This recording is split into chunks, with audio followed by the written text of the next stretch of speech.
Students, good morning and welcome to all. So students, आपण fundamentals of plant pathology यामध्ये plant protection यामध्ये आपण plant pathology या ब्रांचचा study करत होतो. तर मागल्या लेक्चरमध्ये आपण बघितलं प्लांट पॅथॉलॉजीचे डेफिनेशन, त्याचं इंट्रोडक्शन, त्यानंतर what is the scope of plant pathology, त्यानंतर आपण बघितलं होतं की historical background of plant pathology इथपर्यंत आपला स्टडी झालेला होता.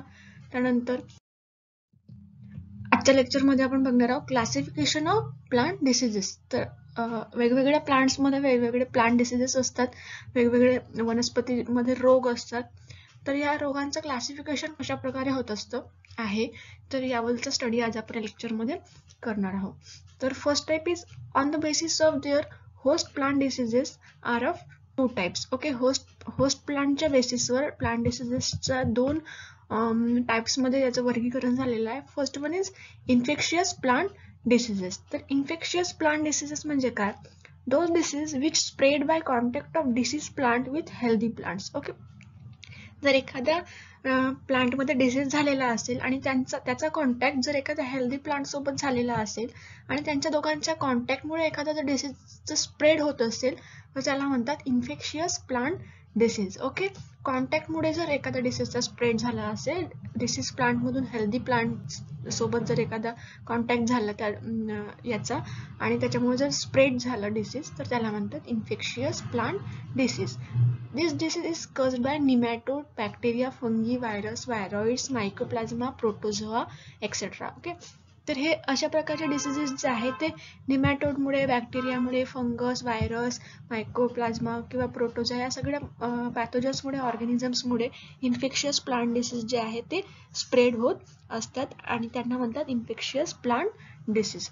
Then second one is non infectious plant disease. Those disease which do not spread from plant to plant is called non-infectious plant disease. अगदी इन्फेक्शियस प्लांट डिसीजच्या अपोजिट मध्ये आहे non infectious plant disease. Infectious मध्ये आपण बघितलं होतं की disease प्लांटच्या healthy plant सोबत आलेल्या कॉन्टॅक्टमुळे जर डिसीज स्प्रेड होत असेल त्याला म्हणतात इन्फेक्शियस. तसंच नॉन इन्फेक्शियस म्हणजे काय?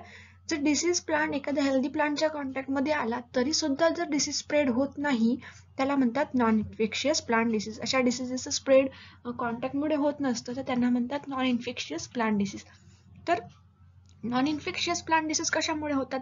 स्प्रेडमुळे किंवा कॉन्टॅक्टमुळे तर होत नाही. तर मग ते कशामुळे असतात? तर ते improper soil condition of soil, air or mechanical injuries मुळे नॉन इन्फेक्शियस प्लांट डिसीज होत असतात किंवा एन्व्हायरमेंटल कंडिशन मुळे नॉन इन्फेक्शियस डिसीज जे आहे ते होत असतात. जसं की इम्प्रॉपर कंडिशन ऑफ सॉइल, जर सॉइलची कंडिशन बरोबर नसेल तर एखादा जर डिसीज प्लांटमध्ये आलेला असेल तर तो झाला नॉन इन्फेक्शियस. एन्व्हायरमेंटल कॉजेसमुळे, मेकॅनिकल इंजुरीजमुळे, कधी टेम्परेचरमुळे किंवा ऑक्सिजनच्या डिप्लेशन किंवा एक्सेसमुळे झालेला असेल एखाद्या डिसीज प्लांटमध्ये तर तो जो आहे तो नॉन इन्फेक्शियस प्लांट डिसीज होत असतो. त्याचं एक्झाम्पल आहे इथे black heart of potato. Example फार महत्वाचं आहे ब्लॅक हार्ट ऑफ पोटॅटो. तुम्ही घरी सुद्धा कधी बघितलं असेल, आपण पोटॅटो कट केला आणि कधी कधी काय होतं ते पोटॅटोमध्ये ब्लॅक असं दिसतं. ते म्हणजे आपण त्याला म्हणतो की हा खराब झालेला आहे पोटॅटो. तर ते जे ब्लॅक आपल्याला दिसतं तर तोच डिसीज म्हणजे काय आहे? ब्लॅक हार्ट ऑफ पोटॅटो हा डिसीज आहे. आणि हा black heart of potato disease जो आहे तो नॉन इन्फेक्शियस प्लांट डिसीज आहे. कारण हा जो डिसीज आहे तो ऑक्सिजनच्या कमतरतेमुळे किंवा एक्सेस ऑक्सिजन झाल्यामुळे सुद्धा हा ब्लॅक हार्ट ऑफ पोटॅटो जो डिसीज आहे तो पोटॅटोमध्ये होत असतो. तर तो डिसीज कसा आहे? Non infectious plant disease. In short सांगायचं झालं तर जर ऑर्गॅनिझम्समुळे जर एखादा डिसीज होत असेल, पॅथोजन्समुळे डिसीज होत असेल तर ते झालं इन्फेक्शियस. आणि एन्व्हायरमेंटल कंडिशन्समुळे, मेकॅनिकल इंजुरीमुळे, इम्प्रॉपर कंडिशन्समुळे जर डिसीज झालेला असेल तर त्याला म्हणतात non infectious plant diseases. Okay, then next type आहे आपलं on the basis of occurrence and geographical distribution. In that first one is endemic.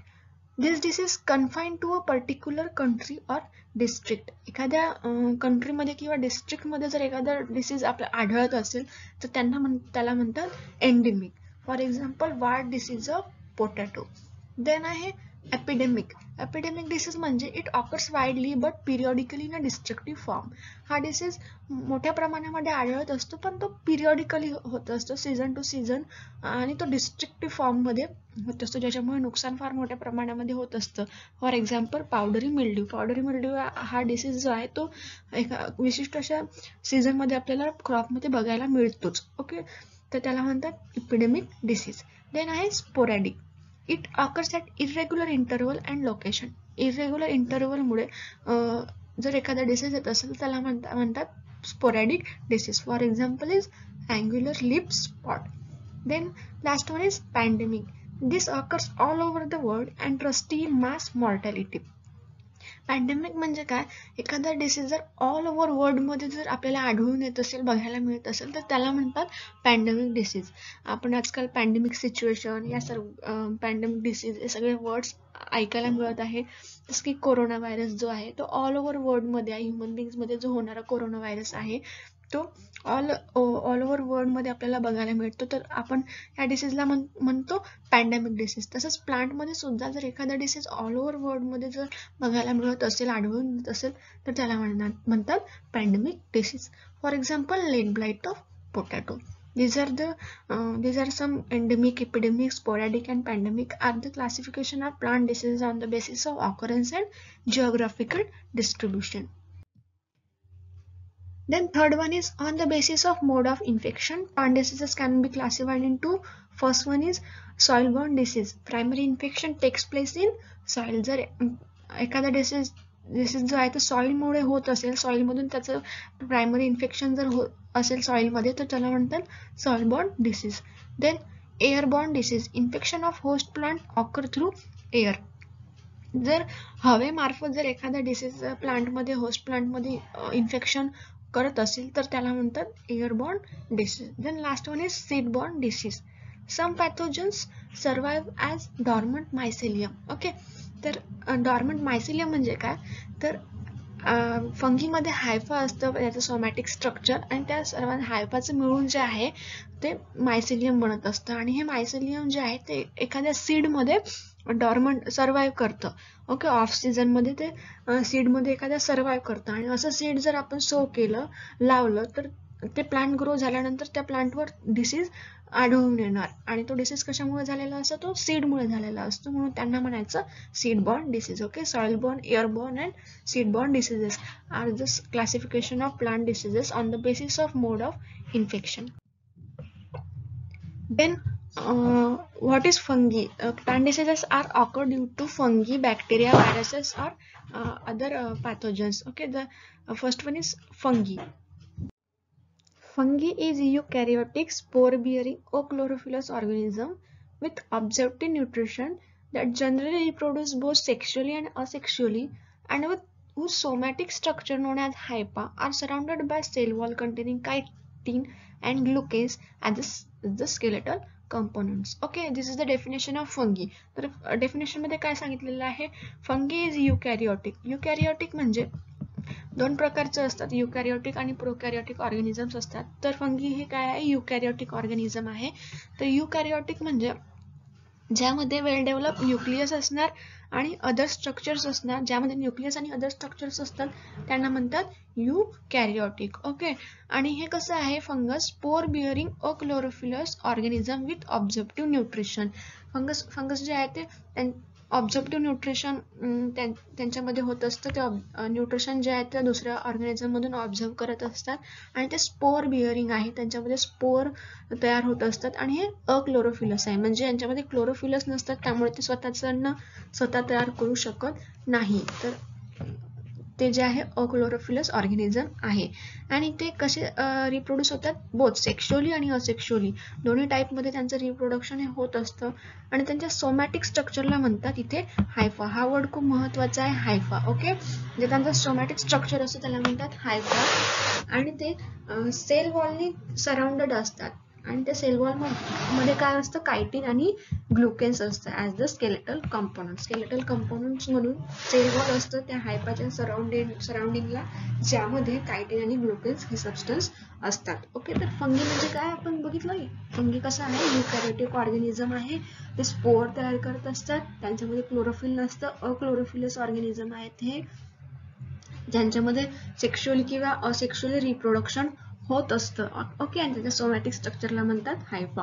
ही झाली डेफिनेशन फंगसची. ओके, त्यानंतर आपण बघणार आहोत कॅरेक्टरिस्टिक्स ऑफ फंगी.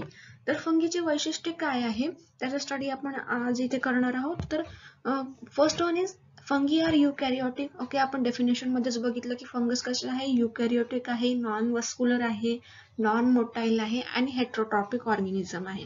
तर ओके, दोन टाईपचे ऑर्गॅनिझम्स असतात, हेट्रोट्रॉपिक आणि ऑटोट्रॉपिक. तर फंगस कसं आहे, हेट्रोट्रॉपिक ऑर्गॅनिझम. तर हेट्रोट्रॉपिक म्हणजे असे ऑर्गॅनिझम जे त्यांच्या फूडसाठी, अन्नासाठी दुसऱ्या ऑर्गॅनिझमवर डिपेंड असतात. ओके, तर त्यांना म्हणायचं हेट्रोट्रॉपिक ऑर्गॅनिझम. तर फंगस कसं आहे, हेट्रोट्रॉपिक ऑर्गॅनिझम, कारण त्यांच्यामध्ये क्लोरोफिल नसतं, ते अक्लोरोफिलस असतात, त्याच्यामुळे ते दुसऱ्या ऑर्गॅनिझमवर फूडसाठी डिपेंडंट असतात, म्हणून त्यांना म्हणतात heterotrophic organism. They may be unicellular or filamentous. Okay, ते युनिसेल्युलर किंवा फिलामेंटस असू शकतात, एकपेशीय असतात. Then they reproduce by means of spore. हा सुद्धा आपण पॉइंट डेफिनेशन मध्ये बघितला की ते रिप्रोड्यूस कशामुळे होत असतं, स्पोरमुळे त्यांचं रिप्रोडक्शन जे आहे ते होत असतं. Fungi lack chlorophyll. हे सुद्धा आपण बघितलं की फंगीमध्ये क्लोरोफिल नसतं आणि त्यामुळे त्यांच्यामध्ये फोटोसिंथेसिस जे आहे ही प्रोसेस होत नाही. आपल्याला माहिती आहे फोटोसिंथेसिस साठी प्लांट्समध्ये फोटोसिंथेसिस प्रोसेस होत असते, जे काही अन्न बनवण्याची प्रक्रिया असते प्लांटमध्ये ते त्याला म्हणतात फोटोसिंथेसिस प्रोसेस. तर फंगस मध्ये क्लोरोफिल नसतं, फोटोसिंथेसिससाठी क्लोरोफिल हे जे इम्पॉर्टंट आहे, पण फंगस मध्ये क्लोरोफिल नसतं, त्यामुळे त्यांच्यामध्ये फोटोसिंथेसिस ही प्रोसेस होत नसते. त्यानंतर फंगी जे आहे ते त्यांचं फूड जे आहे स्टार्चच्या फॉर्म मध्ये स्टोअर करतात. ओके, आणि त्यामध्ये कायटिनचं जे आहे बायोसिंथेसिस फंगस मध्ये होत असतं. बायोसिंथेसिस म्हणजे जे काही प्रोडक्शन असतं कॉम्प्लेक्स मॉलिक्युल्सचं, तिथे यामध्ये मॉलिक्युल आहे, कॉम्प्लेक्स मॉलिक्युल आहे कायटिन, याचं प्रोडक्शन जे आहे ते फंगीमध्ये होत असतं. Then the nuclei are of very small. Obviously, nuclei is very small. Then during mitosis, the nuclear envelope is not dissolved. Okay. Mitosis आणि मिओसिस ही प्रोसेस होत असतात. तर जेव्हा मायटोसिस ही प्रोसेस होत असते तेव्हा न्यूक्लियसचं जे काही एनव्हलप आहे, जे काही आवरण आहे न्यूक्लियसचं, ते डिझॉल्व्ह होत नाही जेव्हा मायटोसिस होत असतं तेव्हा. देन फंगीमध्ये एम्ब्रियोनिक स्टेज नसतं. ओके, आपल्याला माहिती आहे त्याच्यामध्ये ते जे आहे फंगस जे आहे ते स्पोर डेव्हलप करत असतात. फंगीमध्ये एम्ब्रियोनिक स्टेज नसते आणि स्पोरमुळे जे आहे त्यांचं रिप्रोडक्शन होत असते आणि रिप्रोडक्शन जे आहे ते सेक्शुअली किंवा असेक्शुअली होत असते. हा सुद्धा पॉईंट आपण डेफिनेशन मध्ये बघितला. ओके, ह्या सर्व पॉईंटच एक समरी म्हणून समरी घेतलेली आहे डेफिनेशन मध्ये. ओके, तर तुम्ही डेफिनेशन मधून 4-5 पॉईंट तयार करू शकता. तो इथे सांगितलेलं की मोड रिप्रोडक्शनचे जे मोड आहे ते सेक्शुअल किंवा असेक्शुअल असतं फंगस मध्ये. Then some fungi are parasitic. Okay, parasitic म्हणजे दुसऱ्या ऑर्गॅनिझमवर डिपेंड असतं, त्या दुसऱ्या ऑर्गॅनिझम मधून ते न्यूट्रिशन ऑब्झर्व करत असतात आणि जेव्हा ते दुसऱ्या ऑर्गॅनिझम मधून न्यूट्रिशन ऑब्झर्व करतात तेव्हा ते त्या होस्टला, जे काही प्लांट असेल त्याला इन्फेक्ट करतात. Okay, then fungi produce a chemical called pheromone. Fungi special टाईपचे असे केमिकल्स तयार करत असतात ज्याला फेरोमोन असं म्हणतात आणि या फेरोमोन या केमिकलमुळे त्यांच्यामध्ये सेक्शुअल रिप्रोडक्शन जे आहे ते घडत असतं. For example mushroom, moulds, east. Okay, mushroom तर सगळ्यांना आपल्याला माहितच आहे. मशरूम जे आहे हे फंगस आहे. ओके, तुम्हाला माहिती नसेल तर मशरूम जे आहे ते फंगस आहे, जे एडिबल असतं, जे आपण त्या खात असतो. ओके, जे मशरूम जे आहे ते फंगसच आहे. Then other one is mould, yeast are the other examples of fungus. These are the some characteristics of fungi.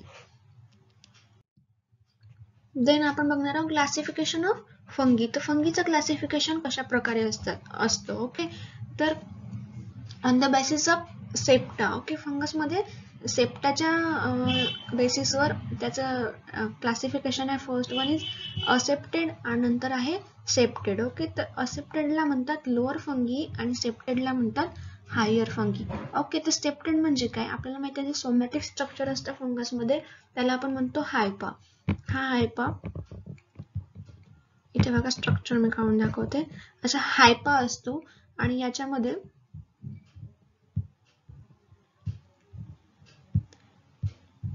जर सेप्टेशन असलं म्हणजे असं सेगमेंटेशन जर आपल्याला आढळून आलं दिसलं तर त्याला म्हणतात सेप्टेड फंगी. ओके, जर असं याला म्हणतात, हे जे मधलं पार्टेशन जे आहे त्याला म्हणतात सेप्टा. ओके, जर असं सेप्टा जर आपल्याला दिसलं याच्यामध्ये तर त्याला म्हणायचं सेप्टेड. ओके, तर त्याला म्हणायचं सेप्टेड, जे की ज्याला म्हणतात हायर फंगी.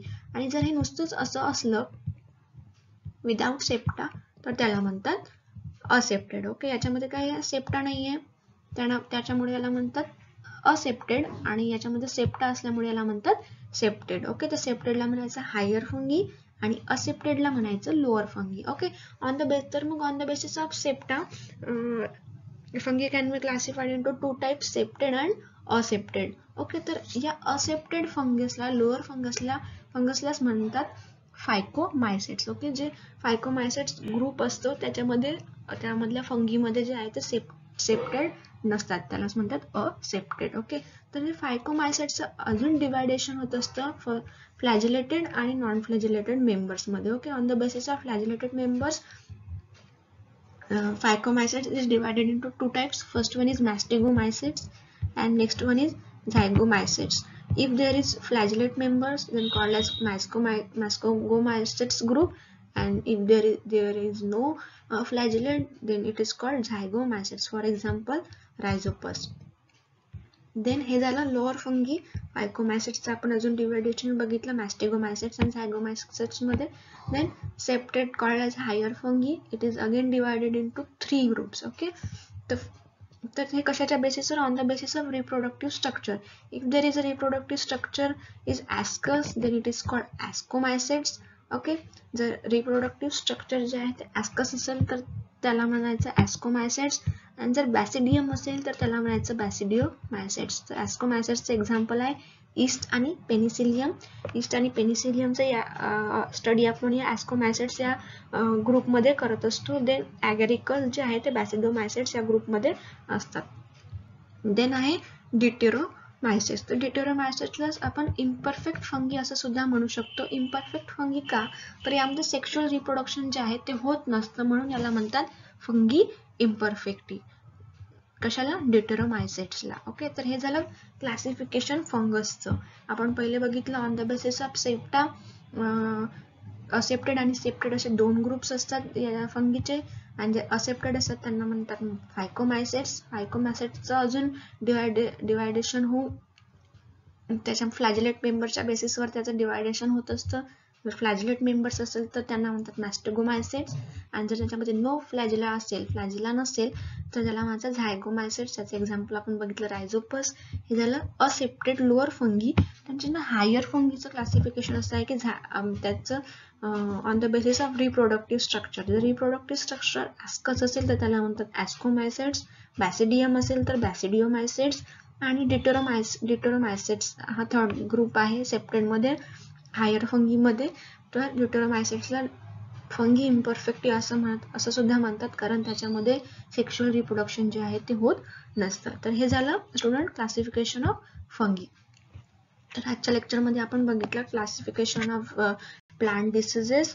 देन फंगस बद्दलची इन्फॉर्मेशन बघितली आपण. What is fungi, definition of fungi, then what are the characteristics of fungi, त्यानंतर क्लासिफिकेशन ऑफ फंगी.